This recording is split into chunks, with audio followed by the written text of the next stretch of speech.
Well, thank you very much for that introduction. I'd like to thank Congressman Pittenger for his leadership in organizing not just this event, but so many over the years to bring us together for these insightful conversations. I'd like to thank the Baroness for moderating our panel. And of course, Lucas, thank you for being the brains behind the operation. The trains don't run on time if Lucas isn't involved, so thank you for that. We're here at a critical moment in the Ukraine war, and actually, I think terminology is important, so let me be more precise. We're here at a critical moment in Russia's aggressive war of extermination against Ukraine. Public opinion in the West is in flux. We're starting to hear more and more skepticism in Western capitals about the need to support Ukraine. And we're also seeing a growing gap between the rhetorical support that Western statesmen and stateswomen offer to Ukraine, as well as the concrete support that's actually delivered to Ukraine. On sanctions, for instance, in the United States, the White House has consistently declined to use the most powerful economic tools in our arsenal, settling instead for half measures. On the provision of weapons, a clear pattern has emerged in the United States. The White House initially refuses to provide vital weapon systems, only to eventually give in when shamed into doing so. We've seen this pattern with Stinger missiles, then it was HIMARS artillery systems, then it was tanks, then it was F-16s, which, by the way, still will not be delivered until perhaps, if we're lucky, next year's summer fighting season. Now it's ATACMS, the Army Tactical Missile System, a long-range artillery capability that Ukraine desperately needs. So it's no surprise that Ukraine's offensive isn't moving as quickly as hoped. To be sure, they're making progress, and just overnight we heard a report in the Wall Street Journal about a possible breakthrough the main Russian defensive line in the southeast of the country, but the pace has not been what we'd hoped for.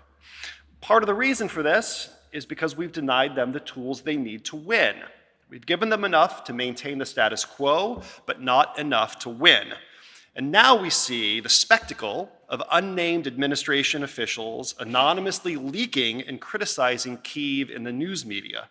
Let's be clear. If you refuse to give Ukraine the tools it needs to do the job, you have no right to criticize the manner in which they're doing the job.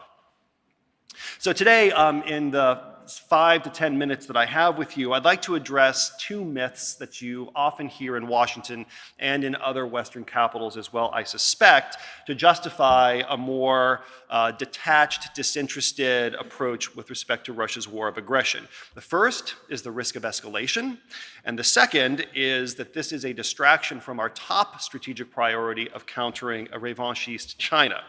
You hear the former concern about escalation risk from the Biden administration and from some of its Democratic allies in Congress. You hear the latter from some members in the Republican Party. I think they're both wrong. Earlier today, we heard from Matthew Arnold. Since we're in the land of Shakespeare, let me reciprocate by saying a plague on both your houses. So let's move on to that first myth. The idea here is that more robust security assistance to Ukraine is somehow going to provoke Vladimir Putin to escalate. If we cross Putin's red lines, so the theory goes, it'll be World War III and perhaps a nuclear exchange. So, for instance, in practical terms, that means that we can't provide weapons that would enable attacks on occupied Crimea. We can't provide weapon systems that would enable attacks on Russian territory. 18 months in, the risk of escalation seems to me fairly negligible. Ukraine has been striking Russia proper and occupied Ukraine for many months. Just in the past several days, we've seen drone strikes, a repeated campaign of drone strikes on Moscow, as well as an attack on a Russian military airbase in Peskov, destroyed 4 military aircraft. Ukraine also has been using Western-supplied long-range weapons. Thank God for the United Kingdom and its Storm Shadow missiles, which have been provided in the absence of comparable munitions from the United States. Yet here we are, somehow nuclear Armageddon has been averted. I think we can draw a broader lesson from these developments. Putin doesn't escalate in response to strength. Putin escalates in response to weakness. And in this, he's following his mentor, Vladimir Lenin. You push with bayonets. If you find mush, you push. If you find steel, you withdraw. So let's consider a couple of examples of how this dynamic has played out. How did Putin respond to Finland and soon Sweden joining NATO? Remember, the entire rationale for the war was the risk that Ukraine might join NATO and this would somehow present a threat to Russia. Yet Putin meekly turned the other cheek in the face of NATO expansion. A second example, how did Putin respond to the weak communique coming out of the NATO summit in Vilnius? He escalated.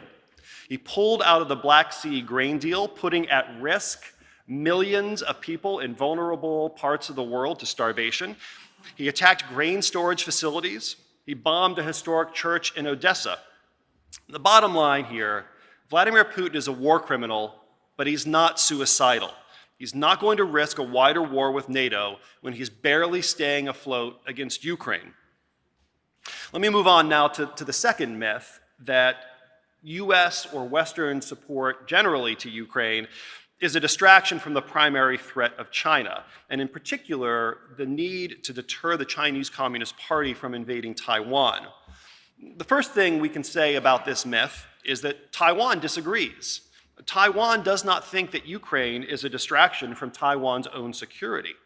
The ambassador to the United States has said, and I'm quoting now, Ukraine's success in defending against aggression is so important also for Taiwan in deterring Xi Jinping and the Chinese Communist Party.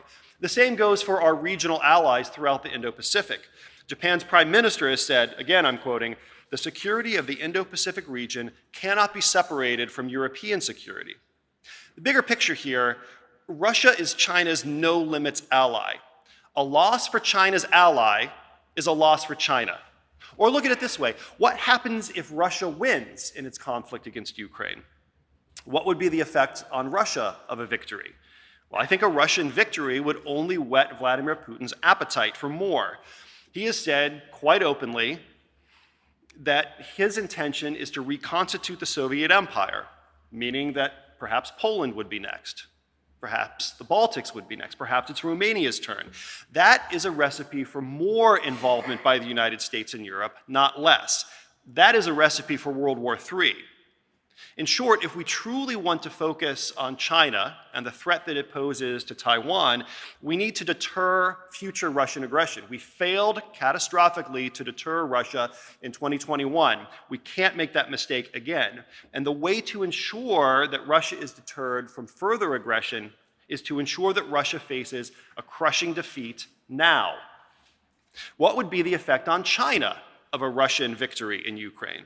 A Russian victory would predictably embolden Xi Jinping to move on Taiwan.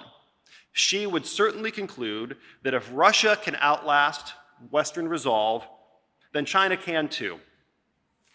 At the same time, we have to reckon with the fact that the costs to the United States and the costs to our Western allies of supporting Ukraine have been minimal. Zero blood, modest treasure.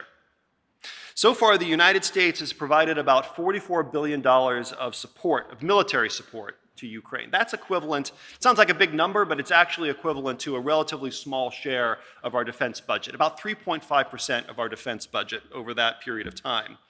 By the way, there are 11 European countries who have provided more military assistance to Ukraine as a share of their GDP, including, I think, our hosts here in the United Kingdom. When you break those numbers down, the cost-benefit ratio becomes even clearer. A lot of our assistance has consisted of drawdowns from existing weapon stocks. Of the $44 billion, about $26 billion is dedicated to replenishing US stocks of weapons. That's about 60%. In return, the West has imposed crippling costs on a top-tier adversary. Let's look at a couple numbers. 300,000 Russian casualties, including 120,000 killed in action. 11,000 Russian vehicles lost, including 2,000 tanks, 4,000 armored combat vehicles, 1,000 artillery systems, and more. That's a good investment. It's also an investment in NATO's security because those are soldiers, those are tanks, those are artillery systems that NATO is never going to have to face.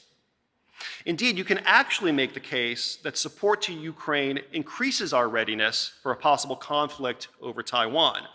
First, sequencing. By supporting Ukraine now, the West can address the Russian threat first while preparing for the future threat posed by China, and ultimately and crucially, deterring it. Second, there's the matter of our defense industrial base. Over the past quarter century, and as the Ukraine war has revealed, our defense industrial base has atrophied, and it has been revealed to be brittle and fragile. The good news is we now have time to rebuild our supply lines while there's still time, again, with the goal of ultimately deterring a CCP invasion of Taiwan. In conclusion, I'll just say it is certainly the case that the United States has vital interests in the Indo-Pacific region, but we also have vital interests in Europe.